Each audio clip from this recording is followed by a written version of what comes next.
Welcome back. We are back on the cabin build this week, and it is going to be a great week. This week we are framing the roof deck. So we got the truss up, and we are now just putting up the, I don't know if you call them girts or purlins, or they're not rafters. I don't remember my pole barn lingo. But anyways, we're putting the roof on the deck. So earlier today, my faith in math and science was shook to the core. So no, it wasn't because Biden declared the pandemic is over, but it was because my roof wasn't lining up. And I'll give you a little look at that later and show you how we figured out what it was. But there was an hour or so there where I was just scratching my head and could not believe that math had let me down. Turns out it wasn't me, it was the sawmill? I don't know. Well, I'll show you here in just a little bit what's going on. First though, we had to cut all of our roof framing to length.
So that's all been chopped up to length, and we needed our blocks cut to go between them. So that goes out on top of the truss to hold them straight up. I've already got the ledger board up there with all the hangers installed. You've seen me do hangers before, so I wasn't going to show you that. Now let me tell you, it's about 20 feet from the eave to the peak of the house, and I found a nice 20-foot 2x10 and thought, this will be perfect. Well, it was great until I had to try to get that baby up there, and it's way up there, and that baby's heavy. So for the other side, when I do the other side, I'm going to use two 10-footers instead of the one 20, because I think that'll make it easier to get it up there. It really doesn't matter. It's screwed on every 16 inches, so it's not going to go anywhere. But so anyways, let me set up a time lapse, and we'll see how much of this stuff we can get put up here before the rains come. We've been having a nice little lightning show off in the distance over here. It's missed us so far, but it's not looking promising. We could get poured on any minute, so we'll see how far we can get.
Well, as you can see behind me, the deck roof has been framed. So we got all the 2x10s put up and attached to both the truss and attached to the top of the house. So that's the bulk of the roof framing. We still need to get the fascia on the front, and then there's a little bit of fascia goes around each side, but that's not here yet. So I'm gonna have to wait until that shows up. It might show up tomorrow, which means I won't get to it till next week. But today is a beautiful sunny day. Yesterday it rained while I was putting these up, and that just takes a lot of the fun out of it. There's there's a lot to complain about weather-wise up here. It's either burning hot or cold and rainy, but today's looking great. Of course, I ran out of material, so not much else to do but pack up and head back. But I did mention that earlier that my faith in math and science have been shook to the core, and let me explain what happened there. So when I put a few of the boards up from the truss to the house, tied them in, and then I went around up higher on the hill, and you can look down the roof and you can see if the roof line of the deck is lining up with the roof line of the house. And what I found was that the deck roof was tilted down. It wasn't in the same plane as the house roof. And boy, this is something I was worried about when we were cutting off these posts, because you got to cut the posts at the right height to set the truss, so the 2x10s will sit on there at the right height and line up with the roof. And I mean, I was so concerned about it. I even drew it up in CAD to make sure I had all the math right and everything was right. And yeah, I checked my math twice, and then I measured twice, and I cut once. Anyways, it didn't work. The roof was tilted down, and so I was a little upset about that for a while. It took me quite a while to figure out what was going on, but I figured it out. So check this out. So now when you order a 2x4 from the lumber yard, you know it's not going to be a full 4 inches wide. All right, they come in at like 3.5. I'll get the lined up here. There you go, 3.5. And then if you get a 2x6, you throw that on there, oh, it's 5.5. So I just assumed when we ordered these 2x10s that these would be 9.5. But when you put the tape measure on there and look at it, like 9 1/16, not even 9 1/8. So what that caused was because the bottom of it was sitting on the truss, the top of it was actually lower by about 1/2 inch. I just assumed that half an inch was going to be there, and it wasn't. So anyways, what I had to do, and I'm not sure you can see it real well, but I had to put basically a plywood spacer between the top of the truss and the 2x10s to push them up just a little higher so the roof line would line up. We can't have our roof having a little jog in it. And besides, especially when somebody can stand up on the hill and see it have a little jog in it. Anyways, all pretty good now. I haven't fully sheeted it yet. That's when we'll really be able to tell how it lines up. But for now, sighting down it from up on the hill, it looks pretty good. There is one more problem I found, though, that we're going to have to try to fix before we leave. And let me show you what happened there. So you can see here, this is how I used to get up on the roof. You come off the deck here where you're nice and high, and you put a little ladder over here. You can see I still got my tie-down harness hanging there. But anyways, that's a nice, easy way to get up on the roof. Well, once the roof's sheeted, there's going to be no getting up on the roof that way.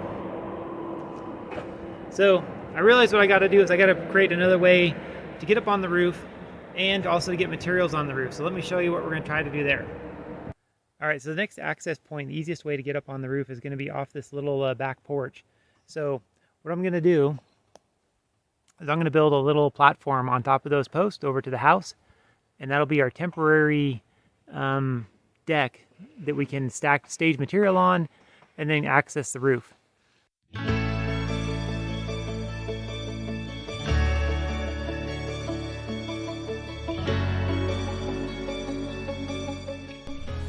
I didn't even notice this until I was editing the video, but you can see the clouds rolling in the background here, and they're just basically trying to steal the show. Now it is clouds, it's not the house on fire, but yeah, the weather's obviously blowing up the mountain behind us, and the clouds are forming as it goes, and it's just kind of a cool effect that I wouldn't even have noticed had I not, made this video.